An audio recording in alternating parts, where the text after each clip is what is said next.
오늘도 본문 말씀이 굉장히 짧습니다. 그런데 이 말씀은 마가복음 전체의 흐름 속에서 우리가 좀 주목해야 할 대단히 중요한 위치에 자리 잡고 있고 또 중요한 역할을 한다, 그렇게 볼 수 있겠습니다. 마가복음 전체의 흐름에서 보거나 또 우리가 최근 보았던 가장 가까운 문맥의 흐름에서 보거나 또 특별히 다음 주에 우리가 보게 될 굉장히 중요한 내용의 관점에서 볼 때 이 본문은 그 연결성 속에서 굉장히 중요한 자리에 있고 중요한 역할을 한다는 뜻인데요. 마가복음 전체와 관련해서는 예수님의 공간적인 이동 혹은 지향점과 관련해서 크게 세 부분으로 나누곤 합니다. 첫 번째는 예수님이 주로 갈릴리를 중심으로, 물론 갈릴리에만 머물고 계셨던 건 아닌데 갈릴리를 거점으로 한 그 주변 지역에서 중요한 가르침과 기적과 또 치유의 일들을 행하신 것이고요. 그리고는 오늘 본문으로부터 10장 마지막까지 예루살렘으로 가는 여정이라고 부를 수 있는 그 영역, 또 그 흐름 안에서 주님이 행하시는 일이 마가복음의 2막을 차지하고 있습니다. 그리고 마지막 3막은 이제 예수님이 예루살렘에 가셔서 십자가에 죽으시고 부활하시는 내용을 다루고 있습니다. 그런 관점에서 오늘 이 사건은 1막과 2막을 연결하는 내용입니다.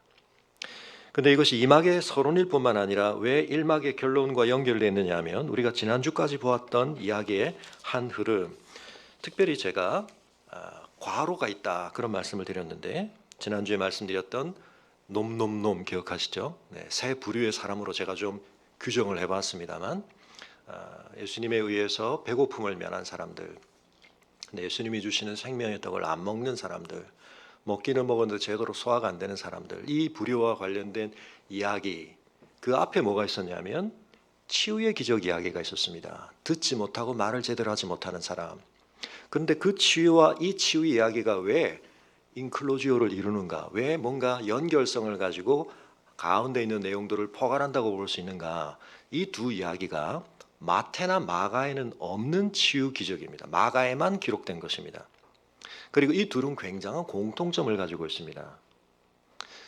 예수님께서 이 환자를, 이 장애를 가진 사람을 무리로부터 분리시키십니다. 그리고 그를 치유하시는 과정에서 접촉을 하십니다. 침을 사용하기도 하십니다. 그리고 예수님이 그 뒤에 이 사람이 이 일에 대해서 다른 사람들에게 말하지 못하도록 않도록 당부하시는 그런 내용이 나옵니다. 이런 내용에 있어서 이 두 이야기는 굉장히 유사합니다. 그래서 제가 지난주에 말씀드렸던 구약에 있는 선지서의 중요한 내용들, 어떤 의미에서는 들어야 하고 보아야 할 사람들이 제대로 듣고 보고 있지 못한 상황과 어떤 점에서 이들이 경험하는 것은 상당한 대조를 이루고 있습니다. 자, 그런 관점에서 그 가운데 있었던 놈 이야기를 우리가 생각할 때 이 이야기는 마태의 관점에서 보면 산상수훈을 사실은 떠올리게 합니다.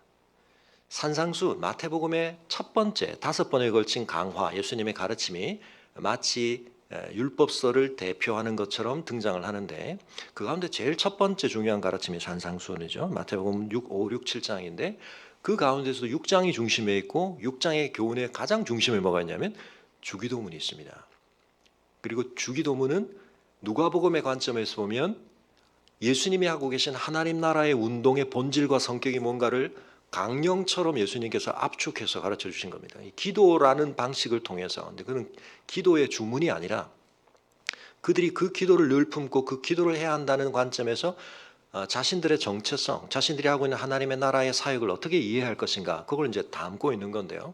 근데 그 주기도문은 그런 의미에서 제자들에게 가르치신 것입니다. 누가복음에 보면 요한의 제자들은 요한으로부터 기도를 배우는데 선생님, 스승님, 주님, 우리에게는 그런 거 뭐 좀 안 주십니까? 그런 요청과 관련해서 주기도문이 등장을 하거든요.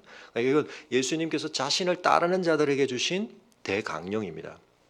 근데 이 산상수훈에서 이 주기도문을 가르치시기, 본격적으로 가르치기 전 중요한 내용이 뭐냐면 그렇게 기도하는 것이 어떤 것을 차별화하는 것이냐, 어떻게 기도하지 않는 것에 적극적인 면인가 하는 것을 말씀하십니다. 거기서 뭘 얘기하시냐면 두 그룹이 언급이 됩니다. 첫 번째가 뭡니까? 한 그룹은 바리새인들입니다. 외식하는 자들입니다. 또 한 그룹은 이방인들입니다. 근데 이방인들의 기도는 뭐죠? 전부 구하는 것이 무엇을 먹을까, 무엇을 마실까, 무엇을 입을까, 어디서 잘까 그런 거 구한다는 거죠. 그 다음에 바리새인들을 비롯한 외식하는 자들은 기도의 형식을 빌기는 하지만 그들은 하나님께 의존하는 기도를 하는 게 아니고 그 기도라는 것을 통해서 자기 의를 과시하고 자기가 얼마나 경건한가 하는 걸 드러내는 사람들을 의식하는 일을 하고 있습니다. 그래서 다시 지난주 놈놈놈으로 가보시면 앞에는 누구죠? 사실은 오병이어와 구별되게 이 지역은 이방인들이 굉장히 많이 거주하는 것이었고 먹는 문제 예수님께서 해결을 해주십니다. 그들의 필요를 아십니다. 너에게 어떤 필요가 있는지 하늘에 계신 아버지가 아신다. 그러나 이방인들은 그 하나님을 그런 분으로 알지 못하고 하나님의 능력과 이런 것들을 늘 자기의 욕구 충족을 위해서 열망 충족을 위해서 끌어당기죠. 그래서 그들은 주님이 베푸신 놀라운 기적을 보지만 그것이 가리키고 있는 그것이 표적으로서 더 중요하게 그들의 마음속에 불러일으켜야 할 생명의 떡을 주시는 생명의 떡 자체이신 주님을 아는 대로 나아가진 못합니다. 바리새인들도 마찬가지죠. 그들의 마음속에는 예수님을 인정하고 싶은 마음이 없습니다. 그들 안에는 자기 의가 가득합니다. 한 사람들은 육체적인 배는 배고팠지만 결핍이 있었지만 주님이 주시는 걸 먹고 배가 부르긴 했는데 그 배부름은 그들의 육적인 만족을 확인시켜주는 것이긴 했지만 그것을 통해 주님을 향한 거룩한 열망은 일어나지 않고 바리새인들은 그들 안에 있는 자기 의의 충족으로 인하여 주님을 향한 의존과 인정이 없습니다. 그런 점에서 산상수훈에 있는 주기도문 앞에 있는 이방인들과 바리새인들의 모습과 대조되어지는 너희는 이렇게 기도해라. 사실은 이제 이런 강조점이 마가복음의 이 마지막 1막을 마무리 짓고 이제 본격적으로 제자들에게로 초점이 모아집니다. 이미 사실은 이 여정 자체가 조금은 구별되게 제자들을 특별하게 좀 가르치시는 기간이었다 그렇게 말씀을 드렸는데요. 그렇게 봤을 때 지난주에 참 안타까운 것 예수님의 마음을 아프게 한 것이 밥을 제대로 못 먹는 사람에 대해서도 예수님이 마음 아파하시고 우리의 필요를 보시면서도 마음 아파하시고 바리새인들의 자기 의와 외식에 대해서도 마음 아파하시지만 예수님이 정말 마음 아파하신 건 누굽니까? 제자들. 주님으로부터 특별한 가르침을 받고 있고 그들과 구별되어 이 세상에서 하나님의 나라를 누려야 하고 증거해야 될 그들이 다른 누구 못지않게 보지 못하고 듣지 못하고 있는 이 상황. 그런 점에서 예수님이 수많은 기적을 행하셨지만 치유를 행하셨지만 마가는 그중에서 특별하게 두 사람의 경험을 아주 중요하게 유사하게 우리에게 말해주면서 이 이야기를 감싸며 이 전체 1막의 이야기를 2막으로 전환시키는 분수령에 두고 있다는 것입니다. 그런 점에서 오늘 이야기는 다음 주에 제자들의 모습하고 또 굉장히 긴밀하게 이어진다는 것을 여러분 다시 기억해 두시되 자 그러나 오늘은 이 사건 자체에 좀 더 주목해야 될 한 측면만을 좀 부각시켜 말씀을 드리는 것으로 메시지에 초점을 삼고자 합니다. 이 듣지 못하는 자의 치유와 이 앞을 보지 못하는 사람의 치유가 마가복음에만 기록된 그래서 특별히 이 일단락을 짓는 중요한 괄호의 기능을 한다라고 말씀을 드렸는데 그러나 듣지 못하고 말하지 못하는 사람의 치유와 이 보지 못하는 사람의 치유 사이에는 굉장한 유사성이 있는데 한 가지 차이가 있습니다. 그리고 이 한 가지 차이는 마가복음만이 아니라 복음서 전체를 두고 매우 독특한 차이입니다. 이야기를 여러분에게 좀 드리기 전에 기사 하나를 잠깐 보여드리겠는데요. 동안 사이언스에서 보도를 했고 다른 언론들에서도 몇 군데 보도를 했습니다만 작년 노벨상 수상자와 관련된 생리의학상을 수상했던 그레그 서먼자라고 하는 분과 관련된 것인데 이분과 관련된 논문들에서 최근 한 10년 사이에 뭔가 조작이 있는 듯한 데이터 조작과 관련된 의심이 든다 이런 이제 지적이 있고 그런 내용들이 있습니다. 여러분 노벨상을 받았다는 건 굉장한 업적이고 대단한 인정을 받은 것인데요. 물론 이분에게서 지금 나타나고 있는 것이 노벨상을 받았던 업적과 관련된 뭔가 부정은 아닙니다. 그리고 대부분이 지금 이분이 제1 저자가 아니고 교신 저자거나 제2 저자 같이 공동 연구를 해서 이제 이름을 같이 올린 경우인데 안타깝게도 지금 그렇게 막 발견되고 있는 논문들 중에 우리나라 서울대에 계신 분을 비롯해서 최소한 4분 정도 지금 연관이 되어 있습니다. 왜 이런 일이 일어나는가와 관련해서 화면은 잠깐 닫아주시고요. 네.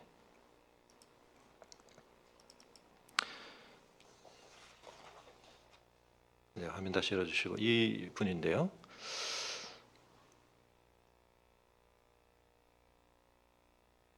그 사실 이제 기사를 보셔도 여러분이 무슨 소린가 좀 잘 이해가 안 되실 수도 있습니다. 오늘날 이 분야들이 너무나 전문화되어 있기 때문에 사실은 이제 이런 것들을 지적해내는 사람들도 전문가 그룹 안에서 논문 부정에 대해서 연구윤리 부정에 대해서 굉장히 좀 촉각을 곤두세우고 감시하는 그런 단체들이 이제 찾아내는 경우인데요. 문제는 뭐냐면 지금 여기 보면 요 부분의 그림과 요 부분의 그림이 거의 같은데 여기도 그렇죠. 이게 지금 뭘 보여주는 데이터인지를 알면 사실은 이런 부분이 나올 수가 없다. 이건 뭔가 이제 포토샵으로 붙여 복사를 하거나 이랬을 가능성이 많다. 뭐 그런 것들을 지금 보여주고 있는 것입니다. 이런 값들이 모양이 이렇게 유사하게 나올 수가 없다. 이제 그런 판단을 할 수 있는 게 전문가적인 판단이죠. 그래서 앞서 기사를 잠시 돌아가 보면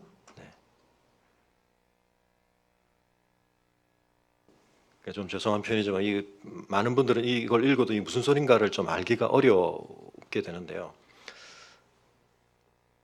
실제로 이 여기 보면 이제 웨스턴 블롯이라고 하는 데이터라고 부르는데 웨스턴 블롯이라는 게 특정 단백질이 있느냐 없느냐 또는 있다면 어느 정도 있느냐라는 걸 우리가 이제 확인하는 분석하는 방식입니다. 근데 이제 왜 웨스턴이 들어가냐면 이 방식이 사실은 DNA에 대해서 제일 먼저 쓰였는데 1975년인가. 근데 그걸 처음 만든 사람이 그 이름에 서든이라는 말이 들어갑니다. 서든. 예.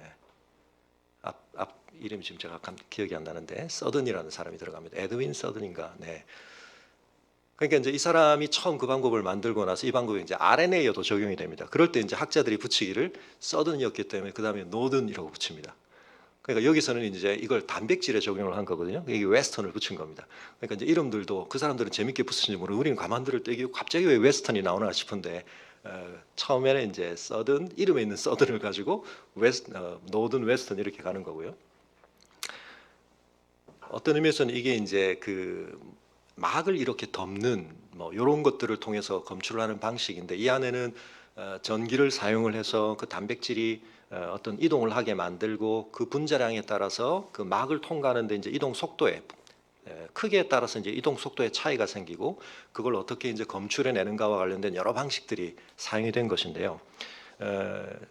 뭐 간단하게 말하면 이것이 우리가 잉크 같은 게 떨어져 있을 때 그걸 헝겊 같은 것이나 키친 타올로 이렇게 덮으면 거기 흔적이 남는 것처럼 이제 그런 블러팅을 한다. 그런 이제 느낌으로 하는 거기 때문에 이게 인위적으로 나타날 수 있는 모양이 아니고 이건 굉장히 각기 다르게 나타날 수밖에 없는 거. 근데 그 모양이 굉장히 유사하게 나타나는 것은 있을 수 없는 일이다. 뭐 이제 이런 지적들입니다. 제가 이야기를 조금 자세히 드리는 이유는 이 연구 자체는 아니지만 이 작년에 노벨 생리학상을 받은 분이 그 받은 내용이 뭐냐면 사실은 우리 몸 안에 있는 세포가 산소 포화도 정도, 산소의 농도 정도에 따라서 그 산소의 항상성을 어떻게 맞춰가는가 그 메커니즘. 그러니까 산소가 부족해졌을 때 우리 세포가 저산소증이라는 건 굉장히 위험하죠. 그런 상태가 오지 않도록 우리 세포가 이걸 어떻게 알아채는가, 인지하는가.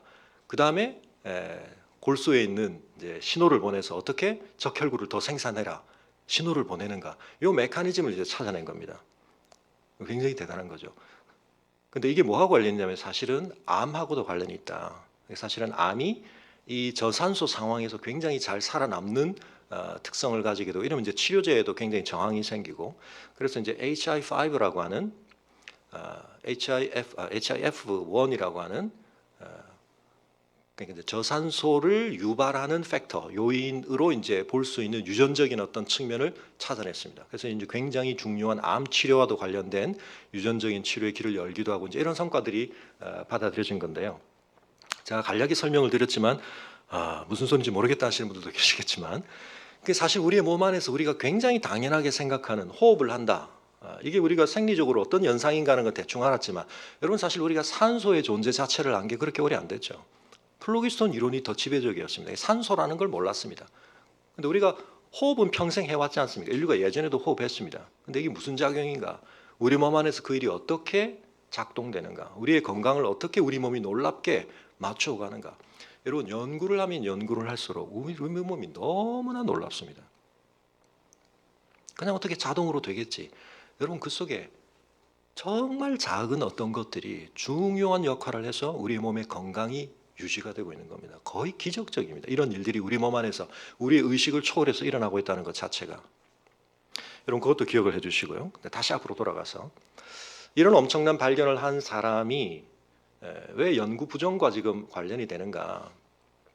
많은 사람이 지적하기를 여러분 이게 학문계 안에서 어마어마한 성과주의가 있습니다.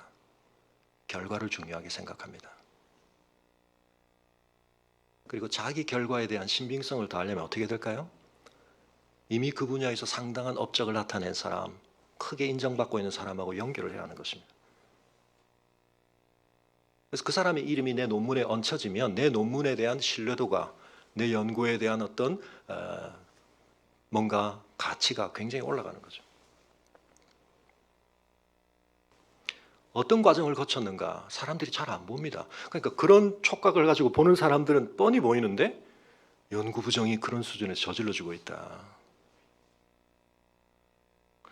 우리 각 영역들이 굉장히 전문성이 높아지고 탑이 높아지다 보니까 외부에서 누가 이걸 감독하기가 굉장히 어렵습니다. 그러다 보니까 그 안에서 여러분 그 학문 분야 안에도 우리의 죄성으로 인한 욕심이 있는 거죠. 결과를 내고 싶은데, 업적을 내고 싶은데 결과주의가 있습니다. 그리고 또 하나 여기에는 여러분 어떤 학자는 좀 억울할지도 몰라요. 사실은 그게 뭐 실수일 수도 있을 것 같고요. 어떤 경우에는 그러나 원래는 이런 결과가 나타나는데 그 결과가 좀 드라마틱하게 보이지 않기 때문에 그걸 약간 손봤을 수 있습니다. 그리고 이공계 쪽 연구하시는 분들은 잘 알겠지만 뭐 사회과학 연구도 더 마찬가지입니다만 여러분 데이터를 많이 솎아냅니다. 내가 입증하고 싶은 가설이 있습니다. 내가 주장하고 싶은 이론이 있는데요. 데이터를 뽑아보다 보면 예외적인 게 막 나타납니다. 그럼 그걸 좀 무시하고 내 가설을 지지하는 쪽으로 이걸 끌어당기고 싶습니다. 우리가 가지고 있는 과학에 대한 통념은 과학은 철저하게 증거나 경험이 보여주는 데이터에 의해서 이론을 논박하고 그렇게 뭔가 클리어하게 이루어질 거라고 생각하는데 그 안에도 들어가 보면 그렇지 않은 과정들이 굉장히 많이 있습니다. 복잡합니다. 자, 여러분 한편 이 이야기에서 좀 여러 가지를 같이 접목을 하려고 하는데요. 자, 다시 돌아가서 이 사건은 예수님의 기적 가운데서도 치유 기적 가운데서도 유일무이한 측면을 가지고 있다. 그렇게 일단은 말씀을 드리는데 그 점이 뭐냐면 이 치유 과정이 단계가 있다는 겁니다. 그래서 뭐 이렇게 생각하시는 분들이 있을지 모르는데 여러분 이건 엄청난 이야기입니다. 우리가 앞에서 봤지만 수로닉의 여인의 딸 같은 경우는 물론 그건 병하고는 좀 다른 문제긴 하지만 여러분 원격 치료를 하셨죠. 원격 회복을 주셨습니다. 그리고 많은 경우에 혈루증을 앓는 여인도 그랬고 야이로의 딸도 그랬고 그의 회복의 정도를 묘사할 때 그것이 즉각적이었다. 프로그레시브하지 않았습니다. 한순간에 완전히 나아서 죽어있던 딸이 바로 회복되어 먹을 것을 먹을 수 있게 되었고 혈루의 근원이 바로 회복이 되어서 12회를 알아봤는데 그것이 깔끔하게 나왔습니다. 자, 이게 일반적으로 성경이 우리에게 자주 말해주는 예수님의 치유의 패턴입니다. 그런데 지금 여기 어떻게 보면 예외가 등장한 겁니다. 자, 이럴 때 우리는 어떻게 하나요? 우리가 기존에 가지고 있는 패러다임을 지배적으로 사용해서 이건 솎아내는 겁니다. 이건 뭐 왜 그렇지? 그럴 수도 있나? 근데 여러분 이 사건을 그렇게 보면 안 된다는 걸 제가 설명드리기 위해서 앞에 뭘 말씀드렸죠? 마가복음 전체 흐름에서나 가까운 문맥에서나 다음 막의 내용과 관련해서 이 내용은 속간에도 괜찮은 위치에 있지 않습니다. 마가는 굉장히 의도적으로 앞에서도 우리가 샌드위치 구조를 가지고 사건을 굉장히 구조적으로 의미를 우리에게 전한다는 말씀을 드렸는데 이 본문은 마가의 의도 속에서 마가를 감동하신 성령께서 우리에게 예수님이 어떤 분인가를 보여주는 데 있어서 굉장히 중요한 지점에서 어떤 방점을 찍고 있기 때문에 이 사건을 속아낼 수가 없다는 말입니다. 어떻게 이해를 해야 할까요? 예수님의 능력이 이때 뭔가 좀 부족하셔서 에너지가 부족하셔가지고 한 번에 해결이 안 되시고 두 단계에 걸친 치유를 하셔야 됐던 건가? 그건 우리가 좀 동의하기 어렵죠. 여러분 그렇다면 이 사건에서 우리는 뭘 읽어내야 할까요? 여러분 대단히 중요한 것 중에 하나가 하나님의 역사의 중요한 어떤 의미에서 때로 우리가 기적을 너무 부각시키다 보니까 잊어버리는 중요한 원리. 여러분 하나님은 일하심에 있어서 굉장히 점진적인 성취를 이루어 가십니다. 우리는 점프를 좋아합니다. 하나님의 능력이라는 건 우리가 밟아야 할 과정을 훌쩍 뛰어넘는 어떤 것으로 나타난다. 그런 면이 있죠. 우리는 이해할 수도 없습니다. 그런 결과를 하나님은 빚어내십니다. 그런데 여러분 성경이 창조에 대해서 어떻게 이야기합니까? 프로그레시브합니다. 점진적입니다. 7일에 걸쳐서 단계를 이루어 가십니다. 첫날, 둘째 날, 셋째 날 앞사흘과 뒷사흘이 서로 연결이 되면서 조용을 하시고 충만케 하시고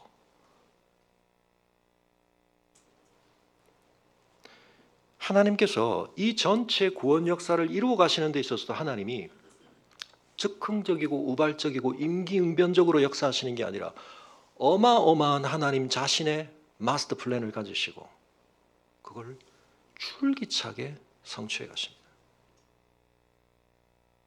예수가 누구이시고 예수 안에서 무슨 일이 벌어지고 있는가와 관련해서 이 사건은 빼내도 괜찮은 사건이 아닙니다. 대단히 중요한 지금 전환을 만드는 사건에 왜 이런 이야기가 있는가?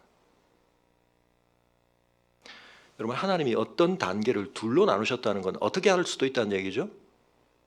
그 사이를 또 둘로 나눌 수도 있는 거죠. 그러나 예수님이 그걸 두 단계로 하셨다는 것은 하나님이 무언가를 이루어 가시는 데 있어서 하나님은 우리에게 있어서는 비약적이고 점프에 해당되는 방식으로 이루기도 하시지만 주님은 하나님은 과정을 놀랍게 점진적으로 진전시켜 가시는 그런 부분을 중요하게 여기신다. 그런데 여러분 여기서 또 하나 주목해야 할 것은 이 일을 그저 예수님이 그냥 두 단계로 하신 게 아닙니다. 여기서 또 하나 주목해야 할 것은 예수님이 치유를 하실 때는 보통 명령을 하시죠. 그런데 오늘 본문에 유일하게 다른 주님의 모습이 등장합니다. 뭘 하십니까? 질문을 하십니다. 보이는 상태가 어떤지를 주님이 물으십니다. 예수님 몰라서 물으셨을까요? 이건 뭘 의미하죠? 여러분 이것이 다음 주에 제자들의 이야기와 굉장히 긴밀하게 관련된 겁니다. 자각을 촉구하시는 겁니다.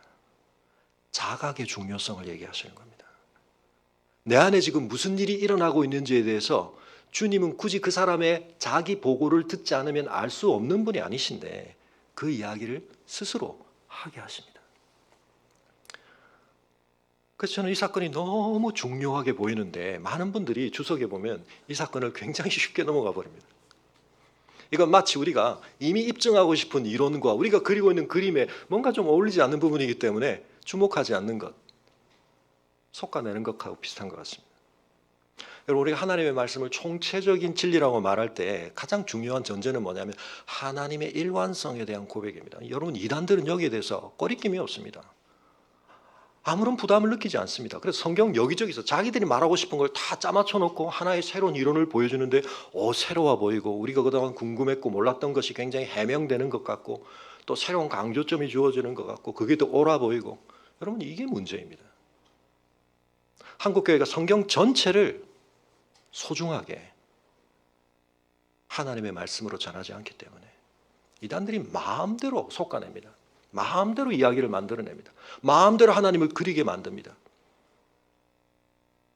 그 하나님은 이방인들의 하나님, 바리새인들이 자기 의의 과시의 수단으로 삼는 하나님으로 전락되어도 아무 문제가 없습니다.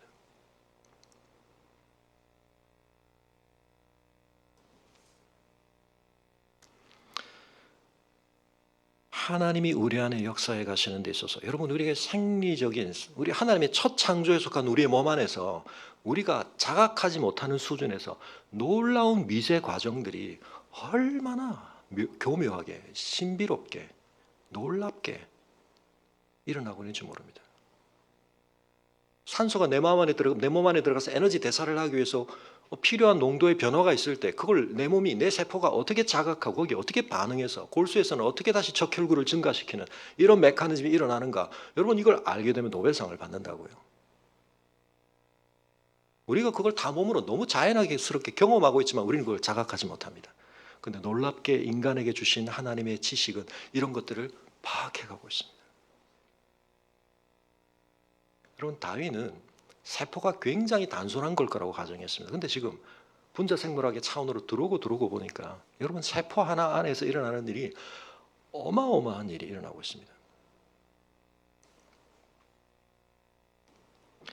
그 과정 하나에 살짝 문제가 생기면 여러분 우리 몸 전체 차원에서 이게 복잡계이기 때문에 우리가 물론 큰 충격이나 큰 어려움을 당해서 우리의 삶에 어떤 문제가 생기기도 하지만 장애가 오기도 하지만 여러분 그 살짝 하나의 문제가 생겨도 우리 몸 전체의 펑션에 기능에 또는 상태에 굉장히 심각한 문제가 한순간에 확 올 수도 있습니다. 여러분 우리의 몸만을 제대로 들여다봐도 하나님이 얼마나 세밀하신 분인가. 우리는 보이는 큰 거에만 집중을 하죠. 그런데 예수님은 지금 그 사회 속에서 아무도 거들떠보지 않았어요. 어떻게 보면 눈이 보이지 않았기 때문에 그 사람을 따로 데리고 가셔서, 예수님이 지금 이걸 가지고 무슨 치유 쇼를 하고 계신 게 아니죠. 그러려면 예수님이 보란 듯이 온 사람들 다 불러 모아가지고 하셨겠죠. 그 사람을 따로 데리고 가셔서 그만 알아들을 수 있도록 인격적인 접촉을 하시며 행하시는데 두 단계로 진행을 하십니다. 여러분 하나님은 점진적인 과정을 이루어 가십니다. 여기서 기억하실 건, 그러나 하나님이 결국 성취하실 궁극적인 변화는 너무나 놀라운 것입니다. 그런데 그 변화는 때로 우리가 추적하고 측량하고 이해할 수 있는 수준을 훌쩍 뛰어넘습니다. 그런데 그게 너무나 엄청나게 거시적으로 큰 차이가 있어서기도 하지만 때로는 우리가 미시적으로 그걸 다 모르기 때문일 가능성도 있습니다. 우리 몸 안에서 일어나는 이 메커니즘을 우리가 다 모르기 때문에. 그런데 중요한 것은 하나님은 그걸 대단히 중요하게 여기신다. 점진적인 과정을 대단히 중요하게 여기신다. 그리고 또 하나 그것을 우리가 뭐 하기를 원하신다? 자각하기를 원하신다. 너희가 지금 어떻게 보고 있느냐, 너희가 어떻게 보이느냐, 이게 다음 주에 굉장히 중요한 부분입니다. 예수 그리스도를 바라보는 데 있어서. 그런데 여러분 이건 우리의 모든 일반적 차원으로도 적용이 될 수 있습니다. 제가 이 점을 좀 강조하기 위해서 오늘 우리 신체적인 부분과 관련해서 조금 극단적인 열매를 나타낸 두 사람을 좀 소개하려고 하는데요. 여러분 한 사람은 나면서 오른쪽 팔에 장애가 있었습니다. 오른쪽 팔에 손 부위가 다 자라지를 못한 그런 팔을 가지고 태어난 사람입니다. 얼마나 어려움이 많았을까요? 친구들과의 관계에서 적응을 하고 여러 가지 문제를 해결하는 어려움이 얼마나 많았을까요? 근데 여러분 이 사람이 야구 선수가 됐다고 하면 여러분 믿으시겠습니까? 야구 선수가 됐는데 꽤 잘하기 시작합니다. 장애를 가진 것 치고 잘하겠지. 여러분 이 사람이 아마추어 선수로서 받을 수 있는 가장 높은 수준의 상을 받고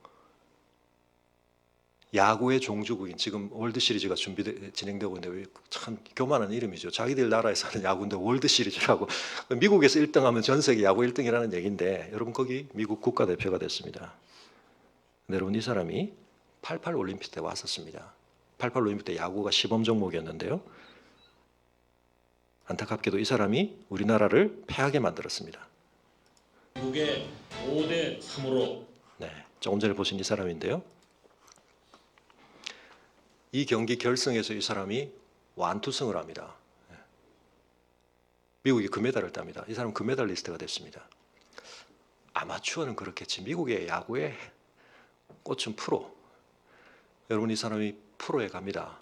가서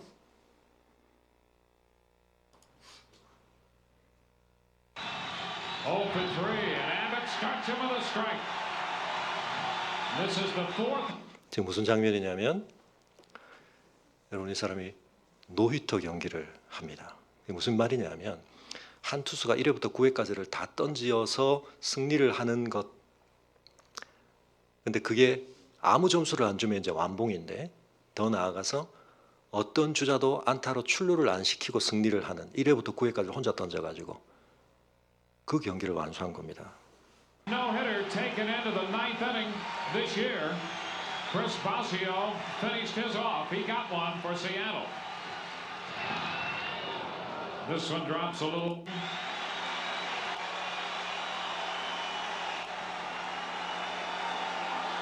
Indians have not had a man past first base. Abbott throws a no-hitter. Indians have not had a man past first base. Baerga batting .318. And the ground ball is short. Velarde, he did it. He did it. No hitter for Jim Abbott.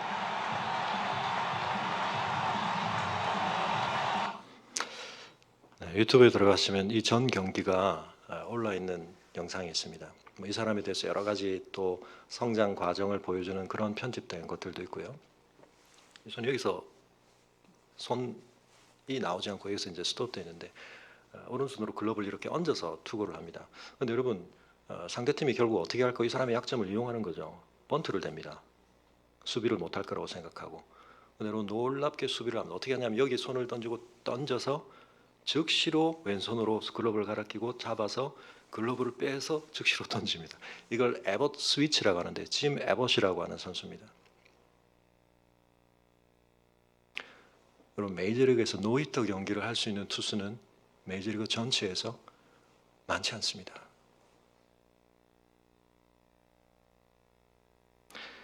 근데 어떻게 그럴 수 있었느냐? 사실은 아버지는 축구를 하기를 원했습니다. 발로 하는 거니까. 근데 야구가 재밌었대요. 근데 계속 하는데 공을 벽에다가 던져서 그걸 다시 글로브를 갈아 끼워서 받는 이 연습을 계속 했다는 거죠.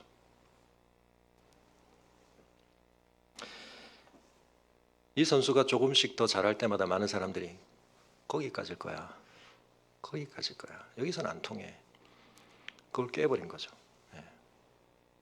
지금은 많은 장애를 가진 사람들에게 강연을 하고, 그런데 여러분 테드에도 들어가보면 이 사람 강연이 있는데요. 근데 여러분 이 사람이 이럴 수 있었던 중요한 어떤 배경이 뭘까? 좋은 사람들이 주변에 많이 있었습니다. 특히 부모님이 참 훌륭했던 것 같아요. 부모님이 끊임없이 격려하고. 근데 자기가 성장했던 그 마을이 참 좋았던 것 같아요. 그 코치들에 대한 이야기를 많이 합니다. 코치가 사실은 부모님도 안 가르쳐준, 얘가 그걸 그냥 신발을 묶어주면 풀리지 않도록 그냥 하루 종일 지내기를 바라는데 하루는 그 코치가 그 신발 묶는 법을 가르쳐줍니다. 못할 거라고 생각하지 않고 해볼 수 있도록.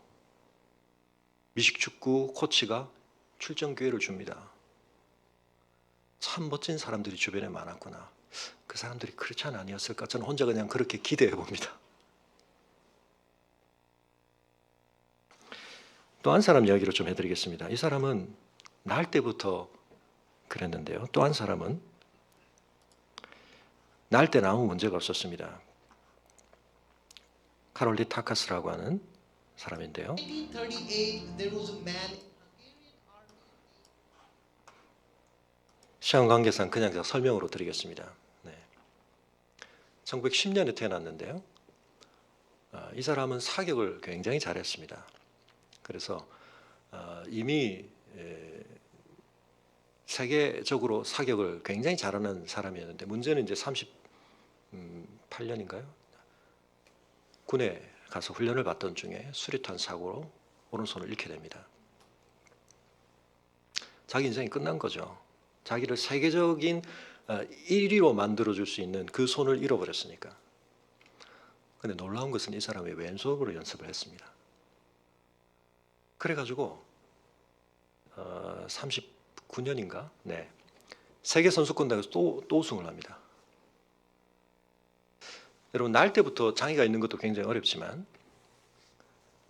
내가 너무 잘하던 걸 못하게 되었을 때 내가 장애가 있어서 다른 사람과 원천적으로 비교를 하는 것도 굉장히 어려울 수 있지만 여러분 내가 굉장히 잘하던 걸 여러분 왼손으로 한번 해보려고 해요. 글씨만 쓰려고 해도 왼손으로 쓰면 어떻게 잘 되실까요? 내가 너무 잘하던 걸 내가 못하고 있다는 사실을 계속 받아들이면서 그걸 노력해 간다? 이건 절대 쉬운 일이 아닙니다. 이전에는 너무 능숙하게 하고 너무 탁월하게 하던 건데 이걸 내가 지금 이렇게 힘들게 하고 있다는 사실이 나한테 자각될 때 어떻게 견뎠을까요? 근데 여러분 여기서 인간 승리가 끝나는 게 아니고 이 사람이 그래서 39년에 세계선수권 우승했으니까 40년에는 올림픽에 가서 금메달을 딸 거라고 다 기대했습니다. 근데 40년 올림픽이 취소가 돼버리죠. 세계대전 때문에. 44년 올림픽을 기다려 44년 또 취소됐습니다. 두 번의 올림픽이 세계대전 때문에. 그래서 이 사람이 결국 올림픽에 출전한 건 48년 올림픽입니다. 10년을 기다린 겁니다. 금메달을 땄습니다. 52년에 또 한 번 땁니다. 이 사람도 금메달을 땄습니다. 여러분 스포츠계에서 손에 어려움이 있었지만 올림픽 메달리스트가 된 두 사람 이야기를 제가 전해드렸는데 제가 여러분에게 좀 드리고 싶은 말은 사람이 이럴 수도 있구나. 한편 저는 그 과정을 어떻게 견뎠을까? 왜 계속 노력을 했을까? 여러분 아까 짐 에버스 이야기에서 제가 잠깐 힌트를 받을 수 있었던 거 말씀드려요. 주변의 사람들이 야, 너 그렇게 해가지고 언제 어떻게 되겠니? 라고 말하지 않고 계속 격려를 해준 것입니다. 그걸 작게 여기지 않도록. 여러분 이 이야기를 잘못 적용하지 마시기 바랍니다. 그럼 나도 오늘부터 계속 야구를 하면 메이저리그에서 노히터 경기를 할 수 있다. 그 얘기를 하는 게 아니죠.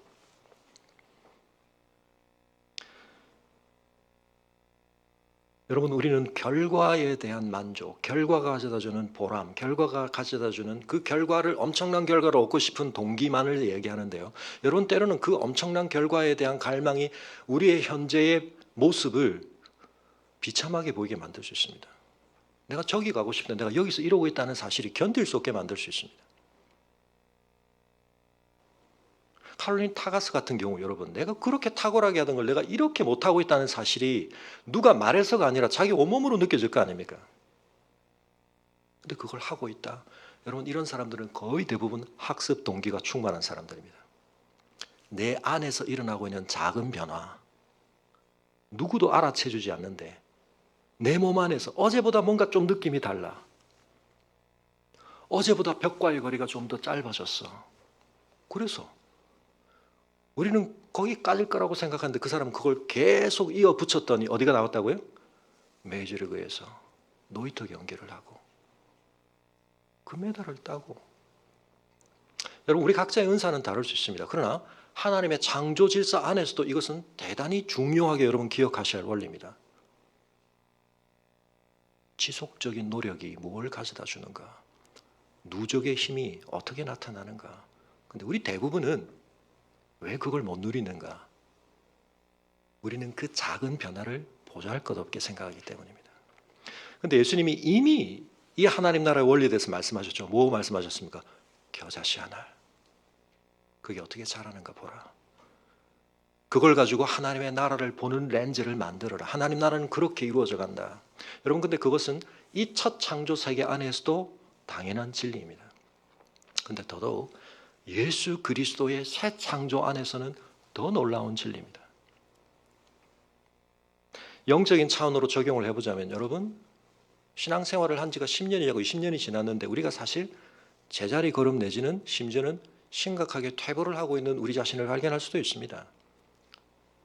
그런데 여러분 잊지 마십시오. 하나님이 우리 안에 시작하신 일은 어떻게 된다고요? 예수 그리스도 안에서 하나님이 시작하신 선한 일은 중단되지 않습니다. 하나님은 그 일을 반드시 이루십니다. 여러분 모두가 메이저리그에서 노히터 경기를 할 수 있다는 것에 대해서 제가 보증을 할 수는 없습니다. 여러분이 사격에 금메달을 딸 수 있다는 걸 제가 보증할 수는 없습니다. 그러나 목사로서 제가 한 가지 확실하게 보증할 수 있는 게 있습니다. 여러분이 예수 그리스도 안에서 주어진 은혜를 붙드는 데 있어서 하나님이 소중히 여기신 내 안에 일어나는 이 소중한 점진적인 변화의 작은 것들을 소홀히 여기지 않고 겨자씨 하나 같은 믿음을 옥토 안에서 잘 갖고 가실 때 여러분의 삶에 무엇이 이루어질 수 있는가에 대해서 여러분은 기대하셔도 좋습니다.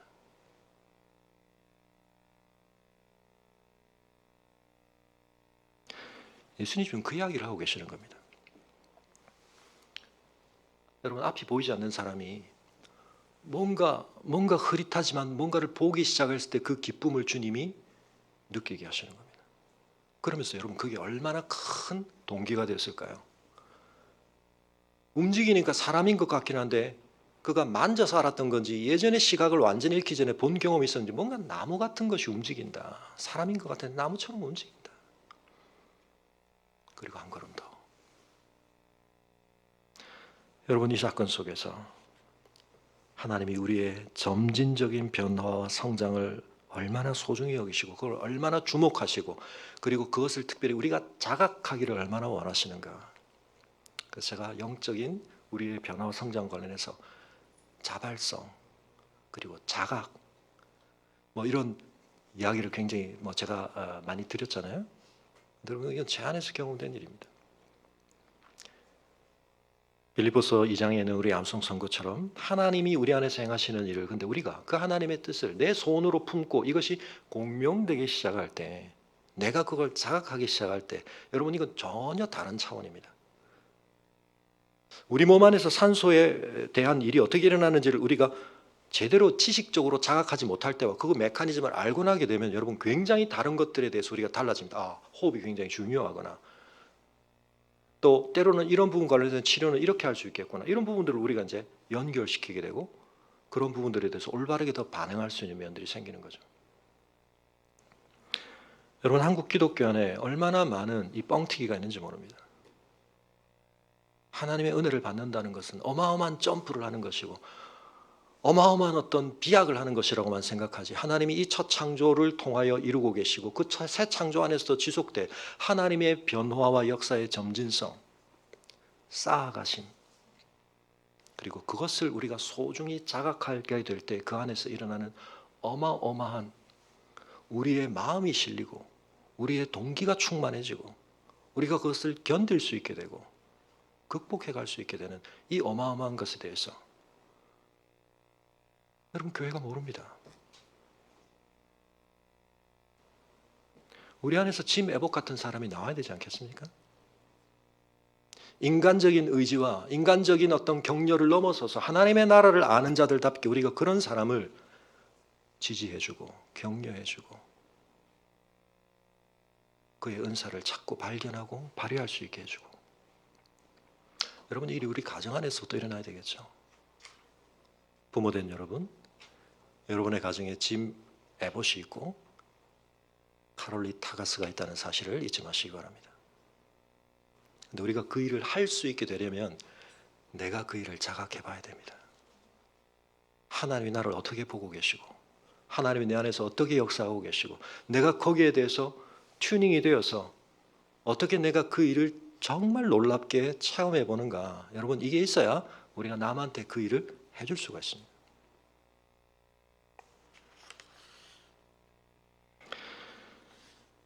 예수님이 너무나 따뜻하셨고 예수님이 너무나 인격적이셨지만 그 중에서 점진적인 변화에 대한 자각을 주님이 유발하시고 이끌어내시고 거기로 우리를 부르시는 것처럼 여러분 다음 주 우리가 더 이제 자세히 보겠습니다. 우리의 영적인 변화에 대해서 하나님의 나라를 알아가고 예수 그리스도를 알아가는 일에 있어서 하나님이 우리에게 베푸신 은혜를 누려감에 있어서 우리에게 이 시선이 필요하고 이 응답이 필요합니다. 근데 사단은 어떻게 하느냐면 그걸 그런 눈으로 보지 못하게 만듭니다. 에게 그게 뭐야? 그거 가지고 뭐해? 여러분 이게 어디서 나왔던 얘기입니까? 오비영 예에서 나왔던 이야기죠. 아니 이 사람들 다 먹이는데 그게 뭐야 그게? 근데 예수님 그걸 들고 어떻게 하십니까? 하늘을 우러러 축사하시고 그 시선을 갖지 않은 사람이 보면 조롱하기 딱 좋은 모습 아닙니까? 그래서 우리도 연구를 부풀리고 노벨상 받은 사람하고 줄을 대기를 원하지만 이런 한계를 가진 사람 안에서 일어날 엄청난 변화에 대해서 우리는 기대하지 않고 투자하지 않습니다. 이 세상이 변화되어야 한다고 말할 때 우리 자녀들 모두가 노벨상 받는다는 얘기가 아닙니다. 하나님은 노벨상만 소중히 여기신 게 아닙니다. 에봇이 벽을 향해 공을 던지면서 그 거리가 10cm 줄어들고 어제보다 1초도 공을 더 빨리 꺼낼 수 있게 될 때 그가 느끼는 뿌듯함, 내 안에 변화가 일어나고 있고 성장이 있고, 하나님은 창조질서 안에서 그걸 우리가 소중한 보람으로 느끼게 하십니다. 물론 죄가 그것을 많이 어그러뜨립니다. 그래서 우리가 노력했는데, 씨름했는데 어려움이 많습니다. 그러나 여러분, 우리가 이 세상에 대해서 하나님 나라됨을 믿는다라고 말하는 것은 그것을 초월하는 하나님의 보상에 대해서, 성취에 대해서 여러분 우리가 분명하게 확신한다는 겁니다. 우리 자녀들 여러분 공부하는 문제와 관련해서 여러분이 공부를 열심히 했더니 전교 1등을 하고 수능 만점을 받고 여러분 그렇게 되기 때문은 아닙니다. 그 공부를 통해서 여러분의 인지 구조가 좀 더 발달되고 이해력이 높아지고 여러분의 내적인 지적인 근력이 발달될 때, 제가 자주 비유하지만 여러분 런닝머신 위에서 1시간을 달렸다고 해서 어디 먼 길 간 건 아니고 제자리입니다. 그러나 뭐가 생기죠? 신체적인 능력이 생기잖아요. 여러분 공부를 열심히 해야 합니다. 그 공부를 하면서도 내 안에 일어나는 작은 변화들을 소중하게 쌓아가야 합니다. 자주 말하지만 왜 게임에 빠져드냐면 게임은 그걸 해주거든요. 내가 투자한 만큼 변화가 있다는 걸 바로바로 피드백을 줍니다. 점수가 달라지고 등위가 달라지고 목표가 분명하고 가는 과정을 계속 반복할 수 있기 때문에. 그래서 게임이 재미있는 겁니다. 성취감을 느끼거든요. 그런데 여러분, 여러분의 삶에서 훨씬 더 많이 일어나야 할 소중한 변화와 성취들이 많이 있습니다. 그런데 여러분 거기에 대해서 잘못된 감을 가지고 있어요. 계속해서 노력하고 그 과정을 소홀히 여기지 않으면 반드시 변화는 있고 성장은 있고, 그것은 우리가 지금 생각할 때 나를 배척하는 것 같고 나는 도저히 설 수 없을 것 같은 거기에 내가 설 수 있는 놀라운 길로 내 앞에 열려지게 되어 있는 것입니다. 하나님은 은혜의 세계 안에서 이 일을 우리의 스케줄과 우리의 기대보다 훨씬 놀랍게 하십니다. 우리의 평생을 두고 여러분 우리가 어떤 길을 가고 있는가? 이 땅에서 우리의 몸은 계속해서 약화되고 노쇠해가고 허물어져 가지만 그리스도가 우리를 위해 열어놓으신 그 길 안에서 우리는 반드시 이 생명에 더 충만한 자리에 이를 것이다. 그럼 그걸 우리가 함께 바라보며 나에게 맡기신 삶의 자리에서 아무도 알아주지 않습니다. 아무도 보장해 주지 않습니다. 그러나 여러분, 하나님은 보고 계십니다. 5달란트를 남긴 사람과 2달란트 남긴 사람, 하나님은 같이 평가하십니다. 지극히 작은 일에 충성한 자에게 하나님은 반드시 더 큰 것을 맡기십니다. 우리가 그 마음을 가지고 하나님의 나라를 바라봐야 합니다. 2000년 전에 예수님이 오셨는데 2000년이 지나는데 뭐 변화된 게 없는 것 같은데요. 그렇지 않습니다, 여러분. 창조 질서 안에서도 하나님은 놀랍게 일반 은총을 계속해서 증진시켜 가시지만 그것으로 극복 불가능한 죄의 역사를 꺾으시는 하나님의 은혜의 역사도 여러분 우리가 어떤 눈으로 보느냐에 따라서 우리는 그것을 주목할 수 있고 그것을 믿을 수 있고 그것을 확신하며 갈 수 있습니다. 세상에 대해서 세상이 볼 수 없는, 세상 사람들이 볼 수 없는 그것을 보는 눈을 가지고 주님이 보시는 걸 소중히 여기며 주님이 인정하시는 그 작은 변화를 내가 자각하게 될 때 여러분 거기 정말 소중한 재미가 있고 무엇도 꺾을 수 없는 어마어마한 에너지가 거기 있습니다. 우리 시간 함께 자리에서 일어나겠습니다. 5,000명 앞에서 여러분 오병이어가 엄청나게 뻥튀기 된 것을 사람들이 경험했지만 그것이 뭘 정말 그들에게 갖다 주기 원하는 것인지 그들은 몰랐습니다. 주님은 바리새인들의 누룩을 주의하라고 하십니다. 여러분 누룩은 빵을 부풀리는 것입니다. 여러분 세상에 많은 부풀림이 있습니다. 사람들은 그걸 성공이라고 말합니다. 그러나 주님은 그렇지 않습니다. 우리의 믿음이 소중하게 자라가는 것, 겨자씨 한 알 같지만 우리의 삶 속에서 자라가는 것, 하나님은 그걸 결코 가볍게 보지 않으십니다. 그리고 그것이 우리 안에 받아들여질 때 여러분, 우리의 삶 속에 놀라운 동력이 생깁니다. 견딜 수 있는 힘이 생깁니다. 나아갈 수 있는 이유가 생기는 것입니다.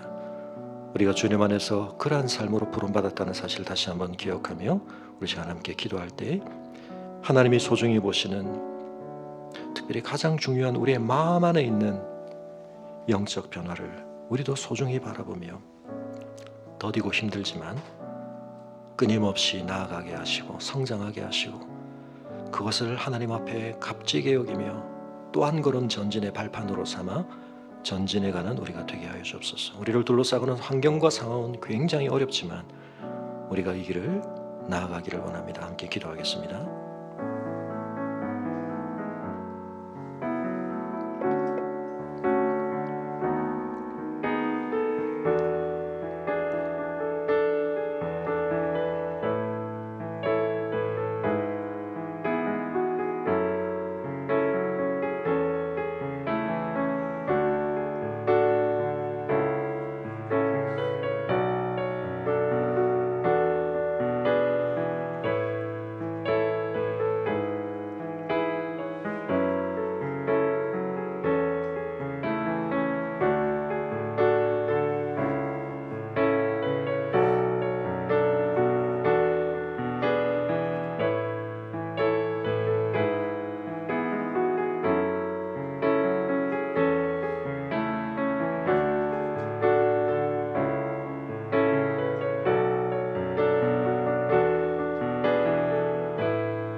우리의 삶이 하나님께 영광되기를 소망하며 함께 찬양합니다. 주님 큰 영광 받으소서. 홀로 찬양 받으소서. 모든 이름 위에 뛰어난 그 이름 온 땅과 하늘이 다 찬양해. 겸손하게 우리 무릎 꿇고 주 이름 앞에 영광 돌리세. 모두 절하세. 독생자 예수 주님께 찬양 드리리. 모든 영광과 존귀와 능력 받으소서. 받으소서. 영광과 존귀와 능력 받으소서. 받으소서. 그리스도 살아계신 하나님.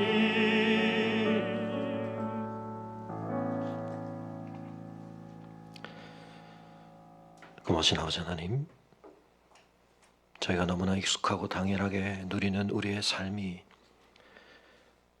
실상은 저희가 다 헤아리고 자각하지 못하지만 그 속에 너무나 미세한 부분 안에서 단백질 하나가 신호전달 물질이 되고 그 모든 것들이 서로 어우러지고 반응하며 우리의 생명에 소중하고도 엄청난 일들을 떠받치고 있고 일어나고 있음을 보게 될 때 하나님께서 온 천지를 창조하신 어마어마한 권능을 가지고 계시지만 얼마나 작은 것 하나를 소중히 여기시며 그 모든 것들을 함께 끌어안고 계신지 주님 저희가 발견하게 됩니다. 저희 역시 하나님께서 궁극적으로 이루어 가실 변화에 대한 확신을 가지되 그것이 오늘 우리의 현실 안에서 얼마나 작고 때로는 상관없어 보이는 그 작은 것들과 하나로 이어지기를 원하시고 우리가 그것들을 소중히 보며 소중히 자각하기를 원하시는지 깨닫게 하여 주시옵소서. 저희가 너무나 큰 것만을, 결과만을 자꾸 생각합니다. 비교합니다. 그러나 정작 우리 안에서 소중하게 깨달아야 하고 발전시켜 가야 할 것들을 소홀히 여기며 가치 있게 보지 않고 정직하고 정당하게 씨름하지 못하는 저희들인 것을 긍휼히 여겨 주시옵소서.